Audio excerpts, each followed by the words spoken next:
Au nom de Jésus le Christ, je t'ai également ainsi prié. Au nom de Jésus, Amen, Amen, Amen, Amen. Encore une fois de plus, bonsoir.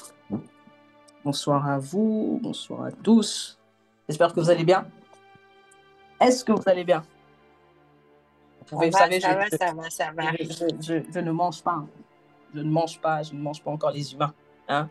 Moi, je ne mange pas les humains. Je ne mange que la nourriture. Je ne mange que la nourriture. Donc, gloire à Dieu. Gloire à Dieu si chacun va bien, si chacun se porte bien. Alors, ce soir, j'ai encore la lourde tâche, la lourde responsabilité d'apporter la parole encore ce soir. Et comme j'aime tant le dire, servir Dieu, ce n'est pas une grâce. C'est au-delà d'être une grâce, c'est une responsabilité. C'est vraiment une responsabilité. Et ce soir, j'ai encore cette lourde tâche. Et j'honore encore l'homme de Dieu, également votre berger, pour le fait qu'il ait encore permis que je puisse encore utiliser sa chair ce soir. Et donc, homme de Dieu, sois béni, sois béni, sois béni. Et que chacun de vous puisse également encore être béni davantage. Merci encore pour la confiance que vous donnez à ma petite personne, moi qui suis la moindre de tous. Alors que mon Dieu également vous bénisse encore ce soir pour votre accueil ainsi que pour votre hospitalité. Et cela au nom de Jésus. Amen, amen, amen. Et donc, ce soir, nous sommes à la session 2. Nous sommes à la session 2 du séminaire dont le thème principal est ta croissance spirituelle par l'intermédiaire de l'intimité. Et la session 1, donc, qui était la semaine passée, le vendredi passé, à la session 1, on a abordé le premier aspect de l'intimité. L'un des buts primaires de l'intimité, c'est-à-dire la transformation. Mais pourquoi la transformation? Parce que le péché est venu nous déformer lors de la chute de l'homme par Adam. Et la Bible nous le dit au travers de l'apôtre Paul dans le livre de Romains à partir du chapitre 3, lorsque l'apôtre Paul a pu dire « Car tous sont péchés et sont privés de la gloire de Dieu ». Et la gloire ici représente la présence de Dieu. Autrement dit, la gloire représente l'intimité avec Dieu. Voilà pourquoi les rôles du Saint-Esprit, il y a celui de rétablir cette intimité constante avec le Père, lorsque nous sommes en intimité avec lui. Pourquoi? Parce que le péché est venu nous déformer. Et donc, ce qui veut signifier que le péché est venu te déformer également. Et le but même d'avoir une intimité avec le Saint-Esprit, c'est pour être transformé constamment. C'est pour connaître davantage Christ. C'est pour que Christ soit davantage formé en nous. Donc, autrement dit, c'est pour que Christ soit davantage formé en toi. C'est pour que ce ne soit plus nous qui vivons, mais Christ qui vit en nous. Et cela, comme l'apôtre Paul a pu le dire dans le livre de Galates, lorsqu'il a dit, il a été sacrifié avec Christ. J'ai été crucifié avec Christ. Et si je vis, ce n'est plus moi qui vis, c'est Christ qui vit en moi. Et donc, le fait d'avoir une intimité avec le Saint-Esprit, c'est pour notre crucifixion. Autrement dit, c'est pour ta mort. Le fait donc de développer une intimité avec le Saint-Esprit, premièrement, c'est pour mourir, sache-le. Premièrement, c'est pour mourir. Autrement dit, j'ai été crucifié avec Christ. Et si je vis, ce n'est plus moi qui vis, c'est Christ qui vit en moi. Et donc ici, c'est la crucifixion, c'est la mort à soi. Et donc le fait de développer une intimité avec le Saint-Esprit, c'est premièrement pour que tu ailles mourir.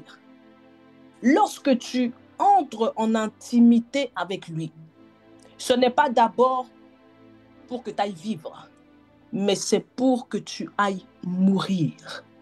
C'est pour aller mourir, afin de permettre maintenant à Christ de vivre en toi, afin de permettre à Christ de vivre en nous, afin de permettre à ce que Christ se forme en toi, afin de permettre que Christ se forme en moi, afin de permettre que Christ se forme en nous, afin de permettre à ce que les déformations qu'on a eues suite au péché puissent maintenant subir les opérations chirurgicales par le médecin et chirurgien par excellence, qui n'est autre que Jésus-Christ lui-même. Par l'intermédiaire maintenant du glorieux Saint-Esprit. Autrement dit, la transformation.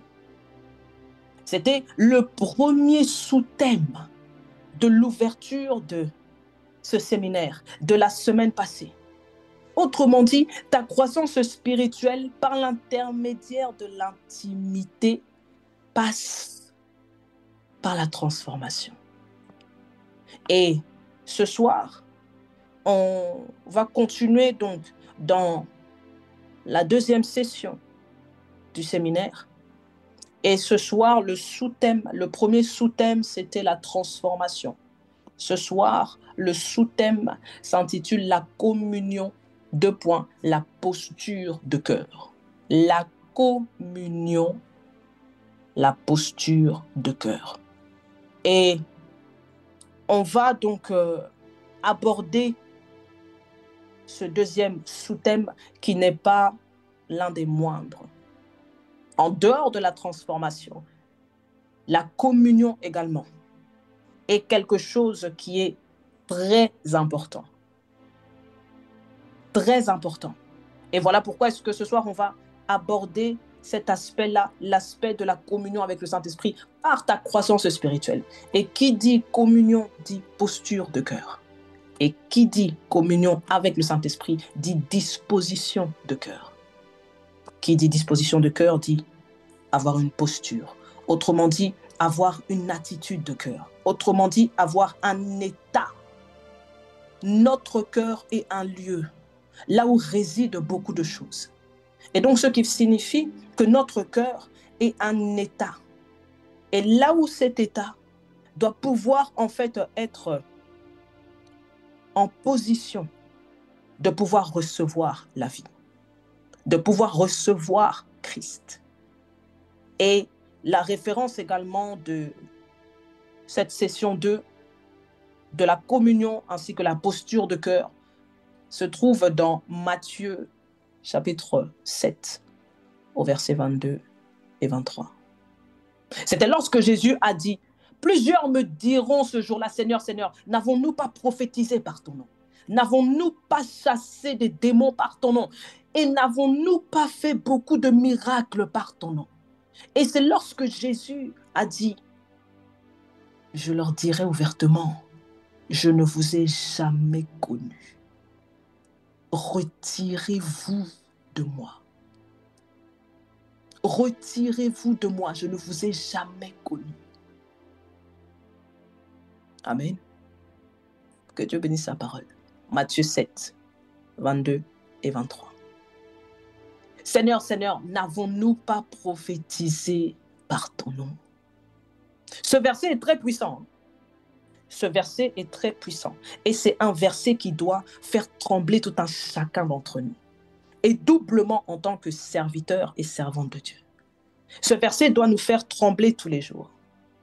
La profondeur de cette parole que notre Seigneur nous a dit, en d'autres termes, Jésus-Christ est en train de nous dire au travers de cette parole qu'il n'a jamais eu d'intimité avec eux, qu'il n'a jamais eu de relation personnelle avec eux.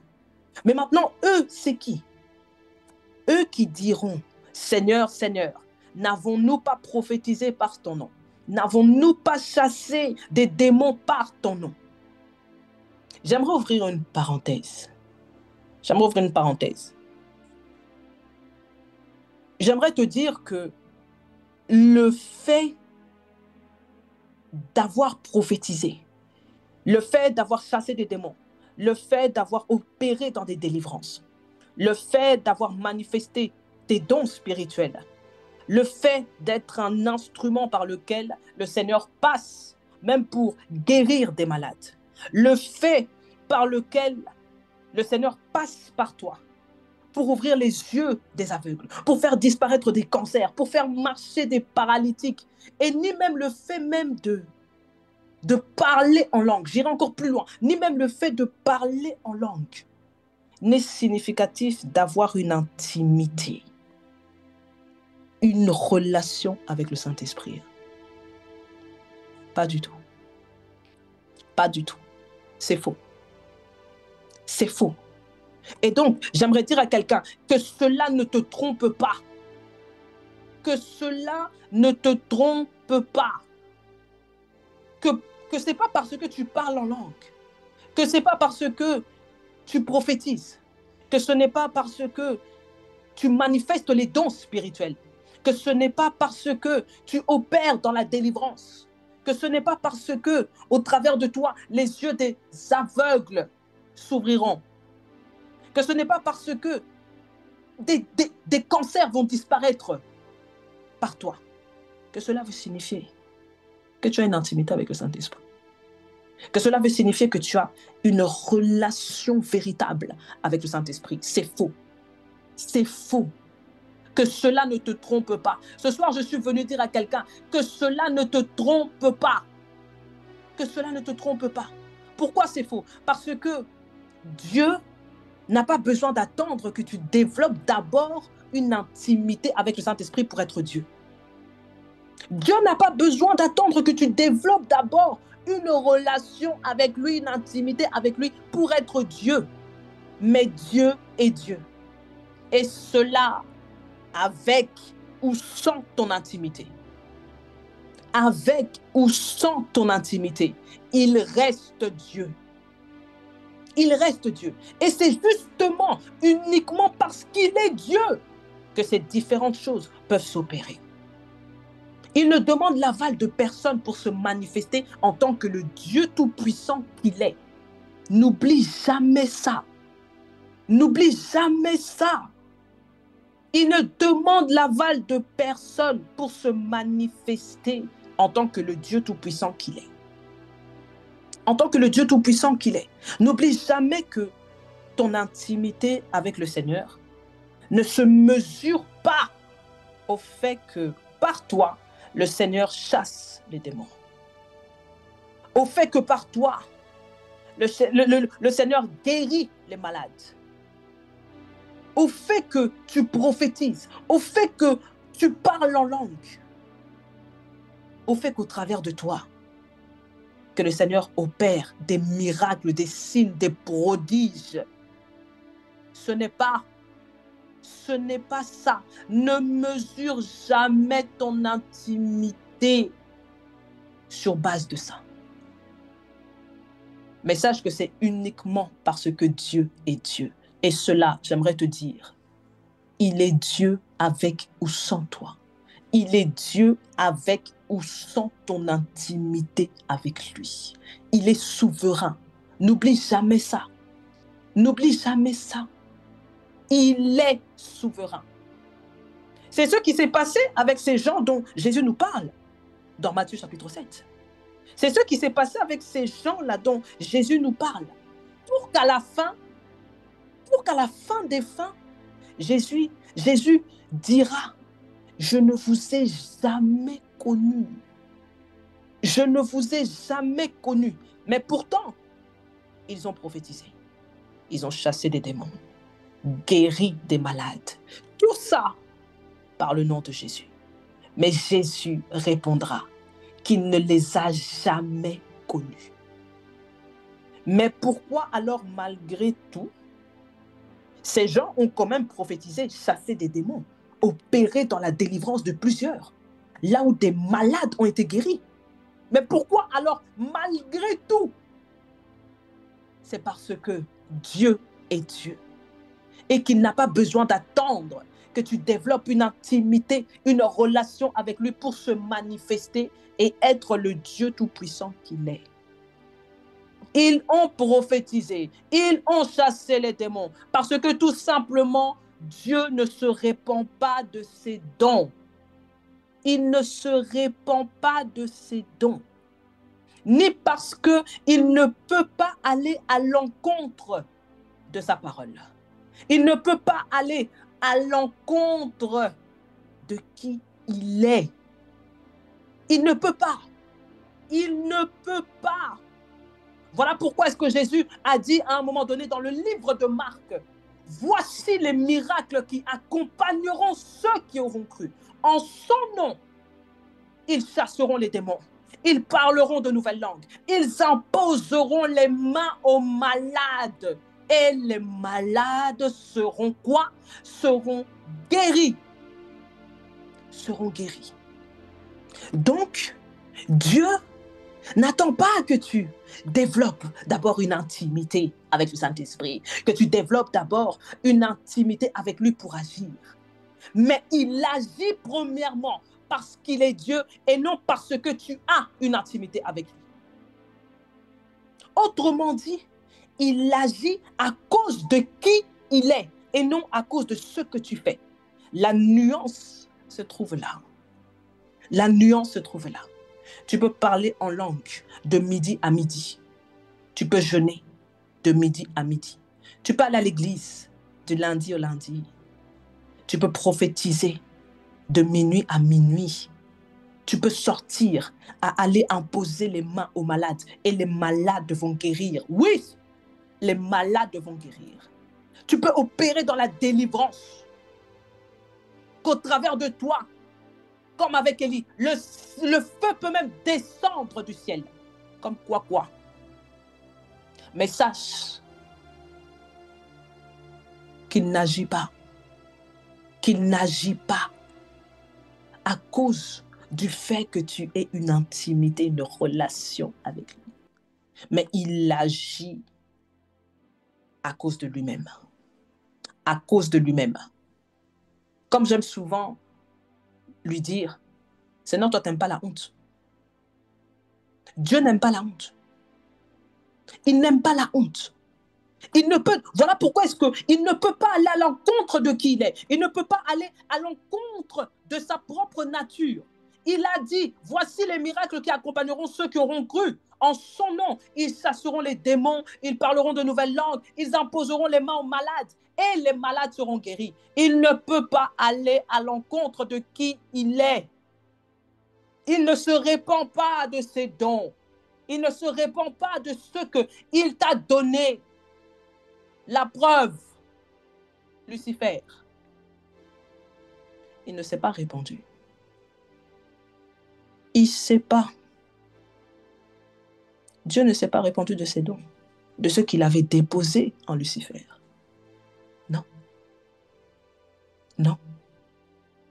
À votre avis, pourquoi est-ce que le diable a une certaine puissance, même si elle est très minime, face à celle de notre Dieu qui est tout-puissant? À votre avis, pourquoi? Pourquoi? C'est pas pour rien. C'est pas pour rien. Parce que Dieu ne se répand pas de ce qu'il donne. Il ne se répand pas. Le fait que Jésus ait donné cette parabole de ceux qui lui diront « Seigneur, Seigneur, n'avons-nous pas prophétisé par ton nom ?» Et qu'il répondra « Je ne vous ai jamais connu. » Jésus par ici, au travers de sa réponse,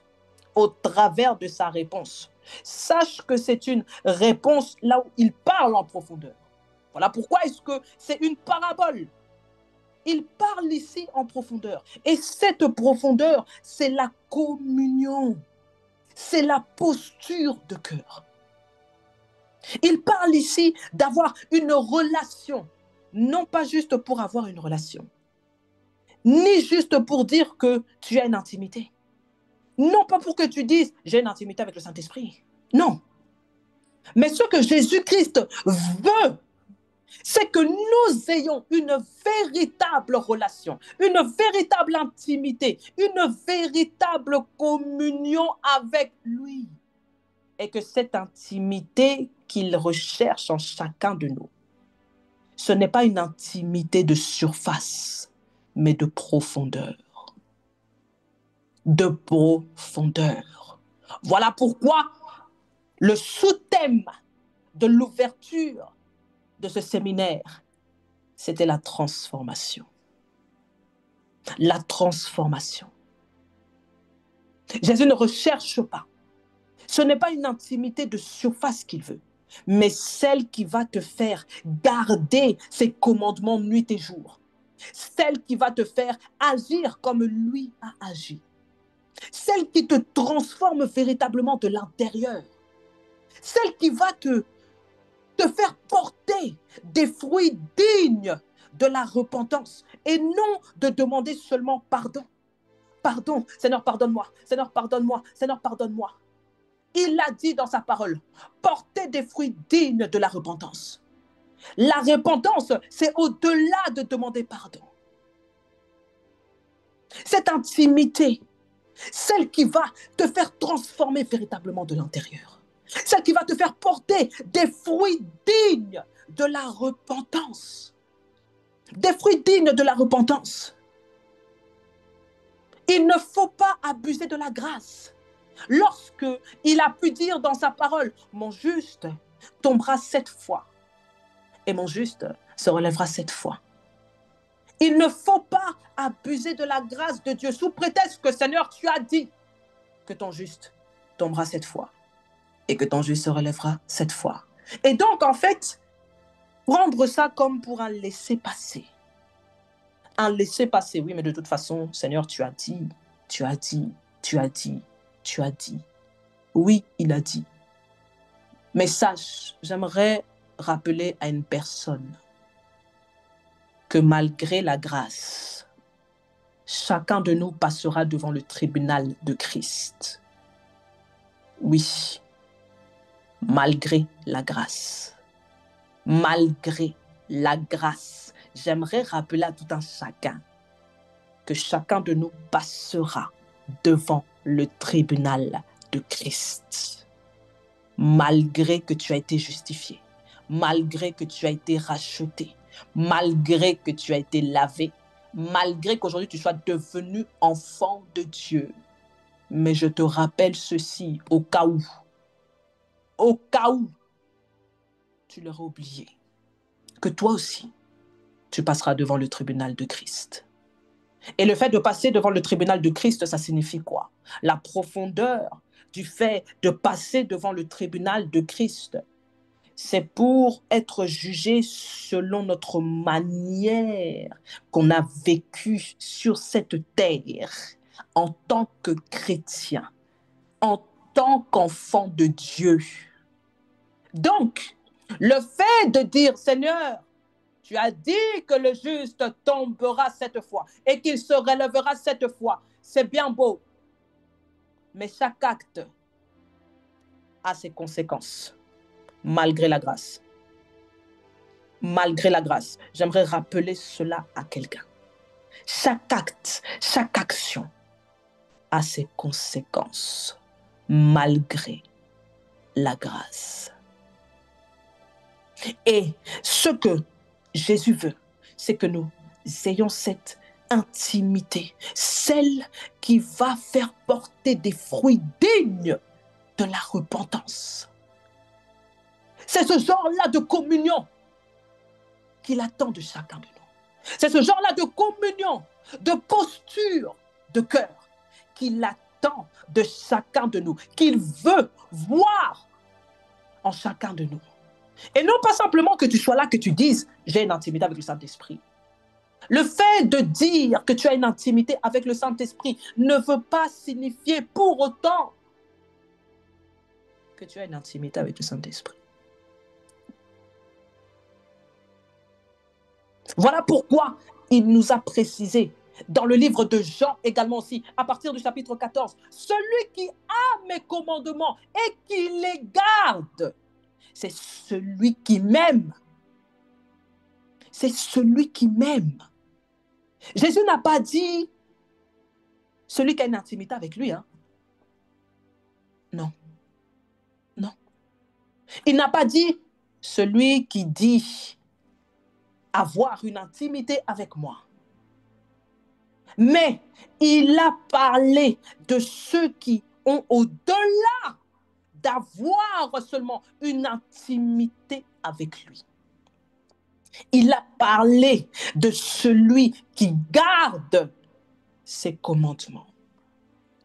Autrement dit, il a parlé de celui qui agit selon sa parole. Il a parlé de celui qui agit comme lui. Car sa parole, c'est lui. C'est alors celui-là qu'il aime. Pas celui qui dit qu'il est en intimité avec le Saint-Esprit. Pas celui qui prophétise. Pas celui qui est en train de chasser les démons.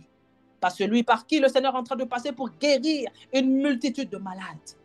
Pour opérer des miracles, des signes et des prodiges. Mais celui qui a ses commandements et ensuite qui les garde. Il les garde. C'est celui qu'il aime. Jean chapitre 14. Jean chapitre 14. Mais maintenant, ça signifie quoi ça? Seigneur, qu'est-ce que ça signifie? Qu'est-ce que ça veut dire? Qu'est-ce que tu veux dire par là? Ça signifie qu'on peut très bien avoir une intimité avec le Saint-Esprit, mais sans agir conformément à sa parole. Sans agir conformément à sa parole. Sa parole demande, par exemple, de pardonner. Tu ne veux pas pardonner. Sa parole demande de tendre l'autre joue. Tu ne veux pas tendre l'autre joue. Mais tu vas plutôt dire à la personne, toi, tu me connais, toi? Tu sais qui je suis, moi? Tu sais d'où je viens? Tu sais qui je suis? Oh, ne m'énerve pas. Ne m'énerve pas, car tu vas regretter. Ne m'énerve pas. Les vieux démons en moi vont sortir. Ne m'énerve pas. Ah. Ah. Ah bon. Ah bon. Voilà pourquoi est-ce que ce soir, je viens aborder ce sous-thème-là. La communion, la posture de cœur. Dieu a tant aimé le monde. Lorsque vous lisez les Écritures, la Bible ne dit pas que Dieu a seulement aimé le monde. Non. Mais la Bible précise que Dieu a tant aimé. Il y a une différence. Il y a une différence. Dieu a tant aimé le monde qu'il a donné son Fils unique pour une seule raison. Celle de venir rétablir, sauver l'humanité, rétablir la communion qu'Adam avait rompue à Éden lorsqu'il était dans le jardin. Lorsqu'il était dans le jardin à Éden. Il faut comprendre par là que la communion est ce que Dieu poursuit dans la vie de chaque chrétien, qui poursuit dans la vie de chaque personne également qui accepte et qui acceptera Jésus-Christ comme Seigneur et Sauveur de sa vie. Comme Seigneur et Sauveur de sa vie. Oui. C'est quelque chose, la communion, c'est quelque chose que Dieu poursuit. Lorsqu'on poursuit quelque chose, tu as déjà poursuivi quelque chose, n'est-ce pas? Un chien également t'a déjà poursuivi, n'est-ce pas? Tu vois, c'est quoi, non? Poursuivre quelque chose.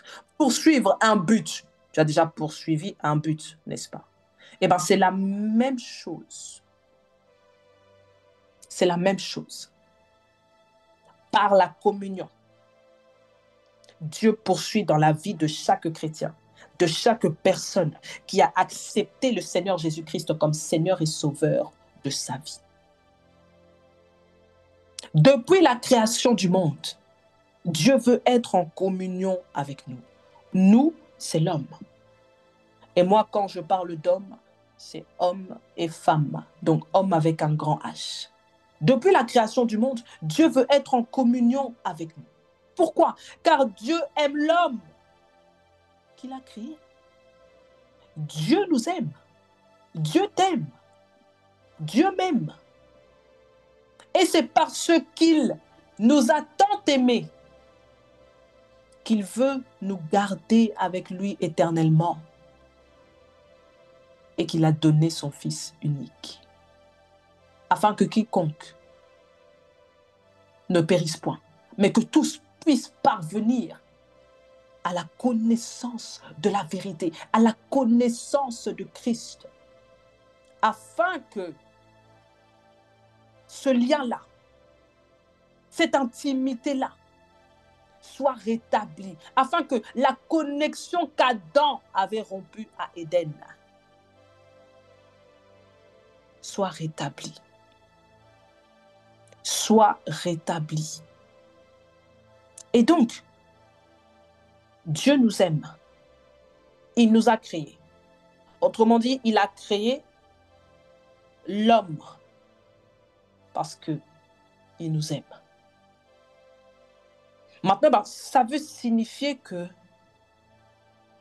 il faut comprendre par là que le trésor de notre vie, que le trésor de ma vie, que le trésor de ta vie, que le trésor de notre vie est avant tout notre relation, notre communion avec Dieu, notre intimité qui a été rétablie avec Dieu. Il faut comprendre par là que le niveau de communion que nous avons avec lui détermine notre croissance spirituelle, mais également notre croissance dans la vie au quotidien. Dans la vie au quotidien. Voilà pourquoi est-ce que Jésus a dit également dans 3 Jean 1 qu'il souhaite que tu prospères à tout égard et que tu sois en bonne santé. Comme quoi? Comme prospère l'état de ton âme. Autrement dit, je souhaite que tu prospères à tous égards et sois en bonne santé comme prospère l'état de ton âme. Autrement dit, Jésus souhaite qu'on prospère en toutes choses. Jésus veut que tu prospères en toutes choses. La prospérité ici dont parle Dieu, c'est la croissance dans ta vie au quotidien. Dans ta vie quotidienne. Cette croissance-là, spirituelle, mais également quotidienne. Autrement dit, ta communion avec le Saint-Esprit détermine non seulement ta croissance spirituelle, mais aussi ta croissance dans tous les autres domaines de ta vie. Voilà pourquoi il a précisé à tout égard, comme quoi prospère l'état de ton âme. L'âme ici, c'est l'état spirituel. C'est l'état spirituel. Donc, tu dois comprendre par là que le fait d'être en intimité avec le Saint-Esprit, ce n'est pas uniquement que pour aller te plaindre. Ce n'est pas uniquement que pour aller être dans les lamentations. Ce n'est pas uniquement pour aller te plaindre de ta voisine, de ton voisin, de ton pasteur. L'intimité avec le Saint-Esprit, l'intimité avec Dieu, c'est pour non seulement ta croissance spirituelle, mais également ta croissance dans ta vie au quotidien, dans ta vie. Autrement dit, à tout égard. À tout égard. Dans la notion d'intimité, il y a également ce qu'on appelle la notion de connaissance. Car on n'est pas intime avec quelqu'un qu'on ne connaît pas, n'est-ce pas? n'est-ce pas? On n'est pas intime avec quelqu'un qu'on ne connaît pas. Mais maintenant, ce n'est pas que dans la prière. Ce n'est pas que dans la prière qu'on connaît Dieu. Mais c'est premièrement dans la parole qu'un intime apprend à communiquer avec le Saint-Esprit. Apprend à communiquer avec le Saint-Esprit, à être en relation avec Dieu. C'est dans la parole qu'un intime apprend la communion avec Dieu, la communion avec le Saint-Esprit. C'est dans la parole qu'un intime reçoit, apprend, arrive à la connaissance de Christ. Mais pourquoi? Parce que l'amour, sache que l'amour va te renouveler, va renouveler en fait non seulement ta soif, non seulement ta faim, non seulement les désirs de ton cœur, l'amour va également te faire garder ses commandements. Comme Jésus nous l'a dit dans Jean 14, celui qui a mes commandements, les garde, c'est celui-là qui m'aime, n'est-ce pas? N'est-ce pas? On est d'accord que Jésus a dit ça. Je n'invente rien. C'est la parole de Dieu, c'est les Écritures, c'est écrit noir sur blanc dans ma Bible, mais je sais que c'est également écrit dans la tienne. Et donc, c'est l'amour pour lui. C'est ça qui va te faire garder ses commandements. C'est ça qui va te faire marcher dans l'obéissance. C'est ça qui va t'emmener à pardonner. C'est ça qui va t'emmener à tendre l'autre joue lorsque on t'a giflé sur la joue droite. C'est ça qui va t'emmener également à tendre ta joue gauche. C'est ça qui va t'emmener à garder silence, même lorsque on est en train de te piétiner, même lorsqu'on est en train de t'écraser, même lorsqu'on est en train de te cracher dessus comme un malpropre, comme une malpropre. C'est l'amour. Tout ça, c'est l'amour. C'est l'amour qui donne la capacité à un homme de garder ses commandements, de mourir davantage à nous-mêmes, de mourir davantage à nous-mêmes. La posture de cœur est indispensable pour une croissance spirituelle. La posture de cœur est indispensable pour ta croissance spirituelle par l'intermédiaire de l'intimité. Pourquoi?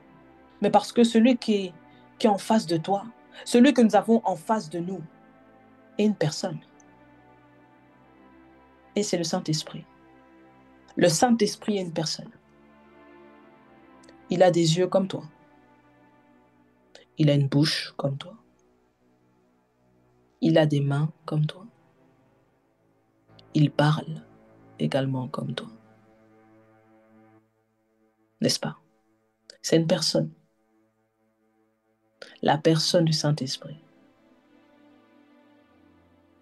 Ce soir encore, je suis venu vous parler d'une personne. Je ne suis pas venu vous parler simplement que du Saint-Esprit. Je ne suis pas simplement venu vous parler du fait d'avoir une intimité uniquement qu'avec le Saint-Esprit. Mais avec qui il est, avec la personne qu'il est. Et ce qui veut signifier que lorsqu'il nous parle, c'est pour imprégner l'ADN de Christ en nous. Ce qui veut signifier qu'au travers de cette communion, qu'au travers de la posture de cœur,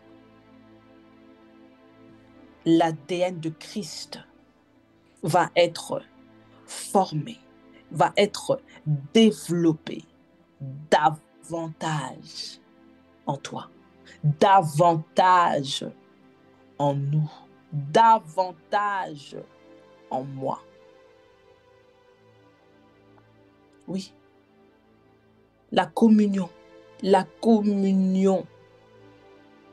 Le Saint-Esprit doit pouvoir prendre plaisir en toi. Le Saint-Esprit doit pouvoir prendre plaisir en moi. Le Saint-Esprit doit pouvoir prendre plaisir en nous. Il doit pouvoir prendre plaisir en nous. Lorsque, par exemple, je vais donner un exemple terre à terre. Comme l'apôtre Paul a pu dire, la nature ne vous enseigne-t-elle pas? Je vais donner un exemple terre à terre. Quand, par exemple, on se marie, quelqu'un se marie, même en général, n'est-ce pas que on se séparera de certaines personnes, n'est-ce pas? On se séparera de certaines personnes. Et c'est pareil avec le Saint-Esprit. Pour développer une communion selon le modèle du ciel, je précise bien, selon le modèle du ciel, selon lui et non selon nous, non selon nos caprices, non selon nos désirs, non selon notre volonté, mais selon lui. J'insiste dessus. Développer une communion selon le modèle du ciel.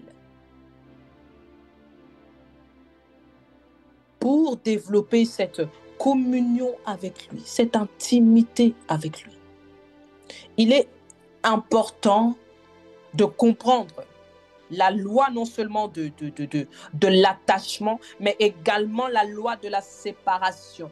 Pourquoi? Parce que ces deux-là, en fait, sont de pair. Ces deux-là vont ensemble.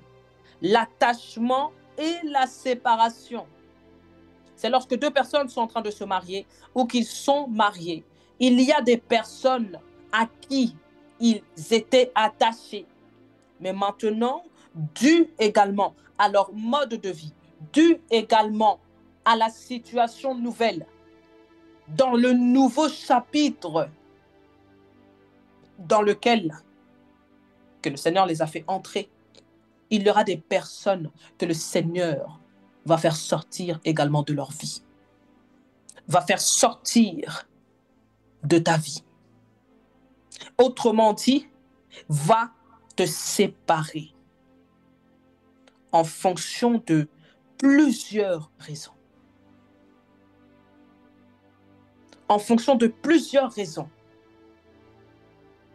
En fonction de ta destinée, en fonction de votre destinée également ensemble, en fonction des missions, en fonction de ce que le Seigneur a déposé en vous, en fonction de ce que vous devriez accomplir pour le royaume de Dieu. Et il y aura certaines personnes que si elles restent encore dans ton quotidien, elles vont te ralentir. Elles vont te ralentir. Toutes les séparations ne sont pas uniquement dans la direction parce que la personne est mauvaise. Non. Non. Non. Pas du tout. Lorsque la Bible parle de mauvaise compagnie, ce n'est pas dans la direction du fait que ces personnes-là sont mauvaises. Pas du tout. Pas du tout. Pas du tout. Et donc, cette loi-là de l'attachement et de la séparation vont toujours ensemble. Et pour développer encore davantage une communion avec le Saint-Esprit, une communion avec Dieu, selon le modèle du ciel, il y aura des séparations que tu devras faire. Il y aura des séparations qui doivent se faire. Il y aura des attitudes, des comportements que tu devras arrêter. Que tu devras arrêter. Tu ne devras plus vivre comme tout le monde. Tu ne devras plus vivre comme tout le monde. Tu ne devras plus te comporter comme tout le monde. Car tu n'es plus tout le monde. Tu n'es plus tout le monde. Tu n'es plus tout le monde. Et dans la séparation, lorsque je parle de séparation ici, je parle de séparation que ce soit vis-à-vis des personnes, vis-à-vis de certaines personnes, vis-à-vis même de certaines habitudes, de certaines habitudes que tu avais. De certaines habitudes que tu avais.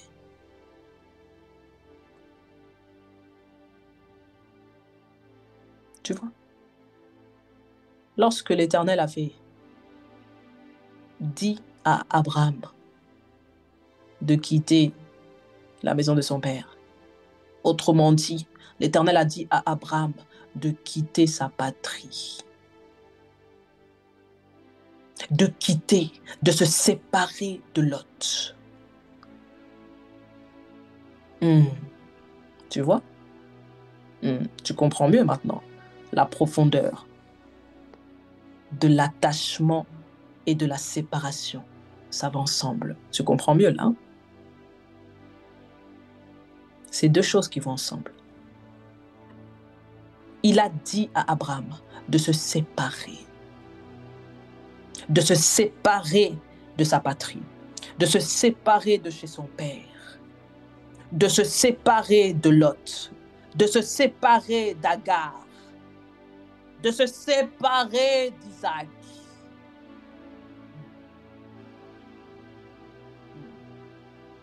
Tu vois?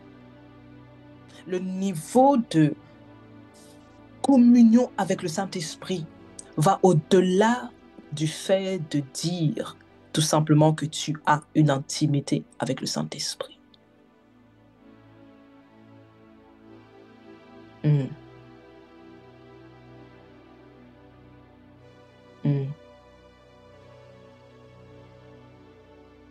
Et donc, la disposition de cœur. La disposition de cœur est quelque chose d'indispensable. D'indispensable pour la communion, dans ta relation, dans ton intimité avec Dieu, dans ton intimité avec le Saint-Esprit. Notre Dieu est un Dieu d'alliance. J'aimerais le rappeler également à quelqu'un. Notre Dieu est un Dieu d'alliance. Et donc, ce qui peut signifier que tout ce qu'il fait, c'est le fruit de son alliance avec toi. C'est le fruit de son alliance avec nous. Et maintenant, au travers de cette alliance, il souhaite développer une relation, une communion, selon le modèle du ciel, avec nous, avec toi, avec moi, avec chacun d'entre nous. Avec chacun d'entre nous. C'est même au travers de cette relation-là qu'il s'est révélé en tant que Père. Qu'il s'est révélé en tant que Père qui est rempli de grâce, qui est rempli de bonté, qui est rempli d'amour.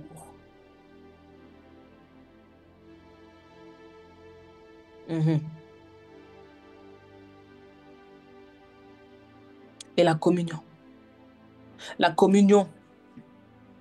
avec le Saint-Esprit, la communion qui transforme, la communion qui détruit, la communion qui renverse ce qui déshonore Dieu est indispensable. Est indispensable. Et pourquoi elle est indispensable? Parce que c'est au travers en fait de cette communion que tu auras avec le Saint-Esprit, c'est au travers de cette communion profonde véritable que tu auras avec le Saint-Esprit, que tu auras avec Dieu. C'est ça qui va en fait te permettre, si je peux dire de cette manière, qui va te conduire dans cette dimension-là d'amour pour lui, d'amour pour les autres. Ce sont les 2 premiers commandements. Tu aimeras ton Dieu de tout ton cœur. Et tu aimeras ton prochain comme toi-même. N'est-ce pas? Ce sont les 2 plus grands commandements. Et seule l'intimité, la communion avec le Saint-Esprit, celle qui porte et qui fera porter du fruit en toi, c'est cette intimité-là qui va t'emmener dans la dimension d'amour, à garder ses commandements, d'amour pour lui, d'amour pour les autres, d'amour pour ton prochain, de supporter celui qui est insupportable. Voilà pourquoi est-ce que Jésus a dit « supportez-vous les uns les autres ». Mais tout ça tourne autour d'une chose, l'amour. L'amour, l'amour, l'amour. J'aimerais dire à quelqu'un, lorsque tu entres véritablement en intimité avec le Saint-Esprit, en ayant une relation, une communion avec le Saint-Esprit, c'est afin qu'à chaque sortie de ton moment avec lui, qu'à chaque sortie d'intimité que tu as avec lui, c'est que tu ressortes toujours avec une dose supplémentaire d'amour. D'amour pour les autres. D'amour pour ton prochain. D'amour pour ton prochain. D'amour pour tes ennemis. Car Jésus a dit, bénissez ceux qui vous persécutent. Bénissez vos ennemis.